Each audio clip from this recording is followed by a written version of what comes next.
What's up guys, Everything Apple Pro here, and ever since the iPhone 7 was released, I've always thought it would look so much better with a glowing Apple logo. Well, I was able to finally install one. So in this video, I want to show you the sexy glowing Apple logo mod for the iPhone 7 and 7 Plus. Now, I'm showcasing it in jet black just because I think this is the best match for this color. The black on white logo looks fantastic. To install this, I had to travel to Washington, D.C. to actually meet with a guy that's a specialist, you could say. He's been working on tech soldering for over a decade already. This guy is very talented.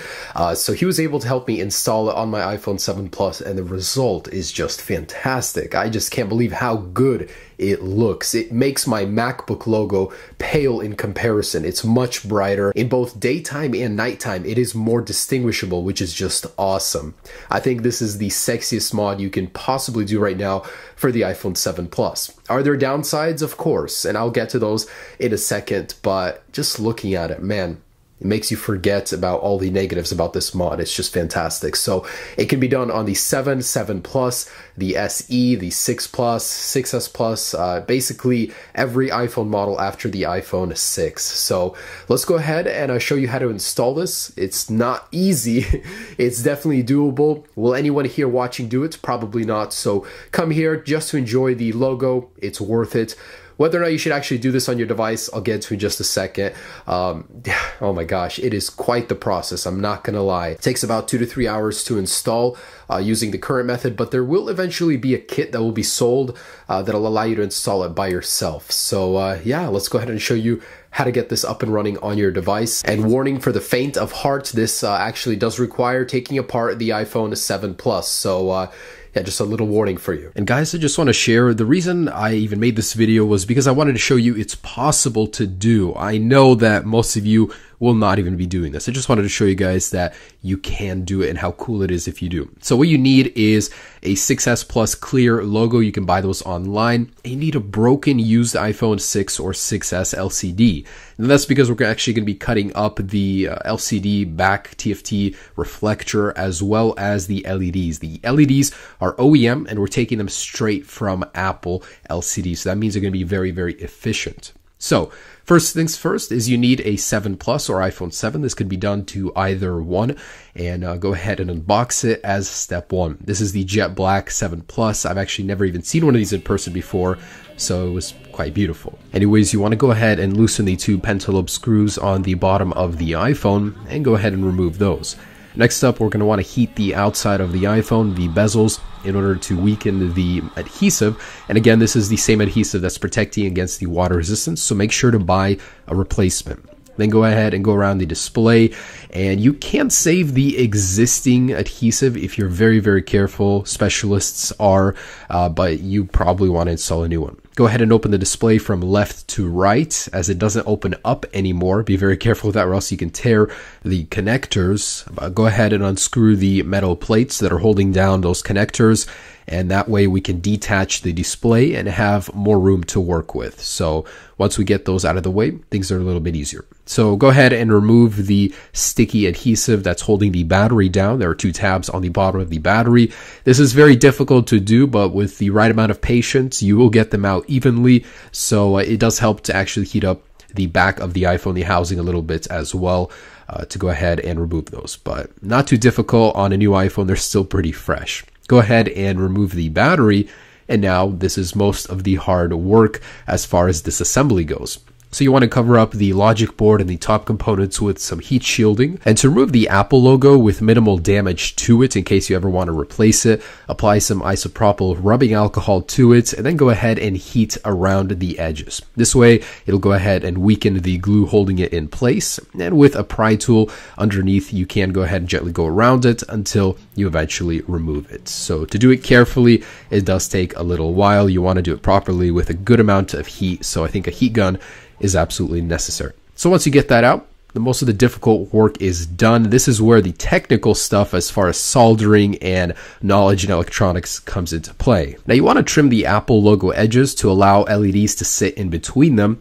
And we're going to go ahead and go to that broken iPhone 6 or 6S LCD, and you want to peel back the backing and you'll find a row of LEDs. So you want to remove 4. They are soldered on, so you want to unsolder the connections and go ahead and individually test these LEDs, as some of them may be faulty. So make sure they're all working, and then go ahead and apply some heat shielding to the back housing of the iPhone 7 or 7 Plus. That way we prevent any shortages from happening, but we're using insulated wire, so that shouldn't even be an issue. Anyways, place the LEDs with the connector side up, glue them with a little dab of super glue, and go ahead and solder the connections in a daisy chain from LED to LED, leaving you with 2 long wires, one for negative and one for positive. So you want to make sure to test those and have them separated, as we will need to solder them to certain areas on the connector for the LCD.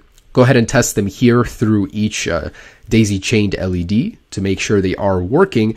And with those extended wires that we will actually elongate so they'll reach the connector of the LCD, just have them sitting there and go ahead and tape them so they're not crossing.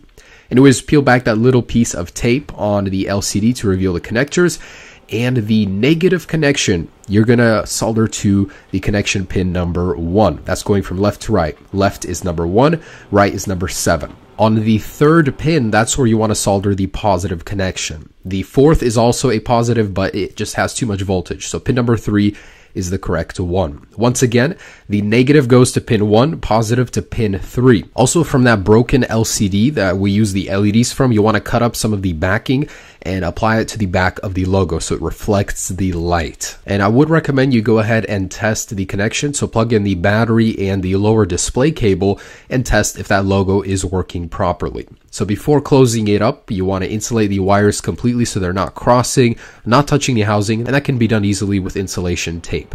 So go ahead and seal the iPhone back up. If you did apply a new seal, make sure it is installed properly to ensure the water resistance capabilities are kept. If you're using the old one, make sure it's not torn and still very even across the border of the phone, and go ahead and pop the LCD back in. So you should have a very even and flush fit to ensure the water resistance is still there. The display should not be raised in any way.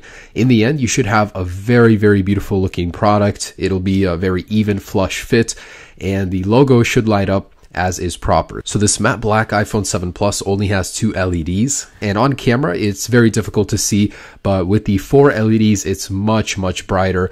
More even look on the logo, even brighter than that of MacBooks. I thought that was very surprising. It's brighter than Apple's very own. So it looks very good, minimal battery drain, and I think it's a perfect look with the jet black. It looks good on any color really, but I think this is something that should have come with the iPhone standard. And it was a sad day today when Apple actually revealed the new MacBook Pro, and it no longer has this feature. So it can now live on your personal iPhone using this awesome mod. Fantastic look. I'm just impressed so much. Now, how does it work? Well, depending on the brightness of your display, it will change in brightness. So I have it all the way. You can definitely tell it's starting to glow more, and the darker your environment is, the more you'll notice it. But I can tell you right now, this thing will catch eyes. So you'll actually get people coming up to you asking what the heck you did to your iPhone. I was on the phone and some random person at the airport came up to me and asked me if this was the new iPhone model. He wasn't aware that they didn't come with this feature. So I think that's really, really funny. You'll get noticed. It's definitely something really nice, something that stands out. Are there downsides? I can think of a couple. For one, will the battery get drained? Just a little bit, guys. I can tell you from the bottom of my heart that this is not as bad as you think. So the drain, if at all, if you'll notice, it is very, very minimal. It's just powering 4 LEDs. You can put 2 in there if you want even more minimal drain, but depending on your brightness, that's how much it will take. So your iPhone has a lot of LEDs powering the backlight. This just has 4, so they're very efficient. They're Apple OEM brand, so it shouldn't be a problem. 2, waterproofing. That's going to be the big question on everybody's mind. We disassembled it. We tampered with the seal. Will it affect water resistance? And the answer is, it depends. Are you willing to buy a new seal? A new seal is only going to be a few dollars. So if you want to reapply a seal on the iPhone, you can absolutely keep the waterproofing if you damage the old one. The main point is, if you disassemble this thing, you can keep it water resistant if you do not alter the seal. If you open the phone up and tear the seal, it's going to be bad. But if you carefully carefully go around and adjust the seal and leave it in its place, you can keep the water resistance. So that shouldn't be an issue. Worst case, just order a new one for a few dollars and replace it right away. You'll be able to keep your water resistance. Another issue is this does void your warranty. This is like a $700, $800, $900 phone and you're disassembling it. Of course, you're going to void the warranty. So for the people that don't care, that want this regardless, yes, you can do it, but is it recommended? Of course, you'll void your warranty. So it's definitely not recommended for the people that want to keep warranty. I can think of no other negatives really. I mean, I really haven't noticed any impact to usability. My phone does not heat up, not at all. Believe it or not, even on max brightness, there's no difference whatsoever. Yeah. This doesn't speak for any kits you may buy. This is a custom homemade LED mod for the iPhone 7 Plus. Anyways, yeah, thanks so much for watching, guys. I hope you did enjoy this video. This was something crazy. I've never done something like this before. So I want to give a major shout out to Trung. He actually helped me out with this mod. So if you guys are in the Washington, D.C., Virginia, Arlington area, stop by his shop. He can do this for any iPhone, custom. It'll be beyond anything you can buy off of eBay or a kit anywhere online. I think it's absolutely awesome. So Trung at Cell Phone Repair. Thanks so much for watching, guys. Stay tuned for more videos.